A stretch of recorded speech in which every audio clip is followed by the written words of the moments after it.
ഉത്തമഗീതം 8-ാം അധ്യായം. നീ സഹോദരനായിരുന്നെങ്കിൽ, എന്റെ അമ്മയുടെ മുലപ്പാൽ കുടിച്ചു വളർന്നവനെങ്കിൽ, പുറത്തുവച്ചും എനിക്ക് നിന്നെ ചുംബിക്കാമായിരുന്നു. ആരും എന്നെ നിന്ദിക്കുകയില്ല.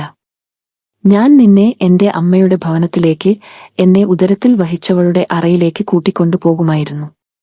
സുരഭിലമായ വീഞ്ഞും എന്റെ മാതള നാരങ്ങയുടെ രസവും ഞാൻ നിനക്കു നൽകുമായിരുന്നു. അവന്റെ ഇടതുകരം എന്റെ തലയണ ആയിരുന്നെങ്കിൽ, വലതുകരം എന്നെ ആലിംഗനം ചെയ്തിരുന്നെങ്കിൽ.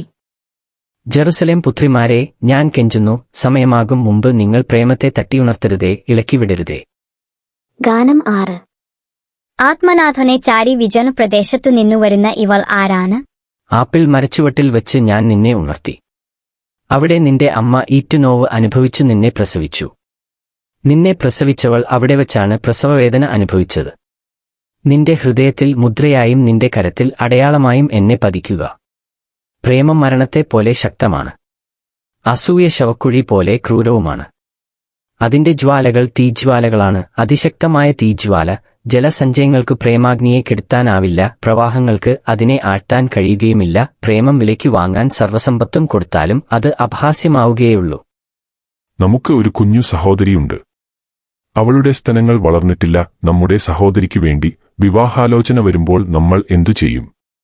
അവൾ ഒരു മതിലായിരുന്നെങ്കിൽ ഒരു വെള്ളി ഗോപുരം പണിയാമായിരുന്നു. അവൾ ഒരു കവാടമായിരുന്നെങ്കിൽ നമുക്ക് ദേവദാരുപ്പലക കൊണ്ട് കതകുണ്ടാക്കാമായിരുന്നു. ഞാനൊരു മതിലാണ്, സ്തനങ്ങളാണ് ഗോപുരങ്ങൾ. അപ്പോൾ അവന്റെ ദൃഷ്ടിയിൽ ഞാൻ സമാധാനം കണ്ടെത്തി. സോളമന് ബാൽഹമോണിൽ ഒരു മുന്തിരിത്തോട്ടമുണ്ടായിരുന്നു. അവൻ മുന്തിരിത്തോട്ടം പാട്ടത്തിനു കൊടുത്തു. ഓരോരുത്തനും 1000 വെള്ളി നാണയങ്ങൾ പാട്ടം കൊടുക്കേണ്ടിയിരുന്നു. എന്റെ മുന്തിരിത്തോട്ടമാകട്ടെ എന്റേതു മാത്രമാണ്. സോളമൻ, നിനക്ക് 1000 ഉണ്ടായിക്കൊള്ളട്ടെ, കൃഷിക്കാർക്ക് 200 ഉണ്ടായിക്കൊള്ളട്ടെ.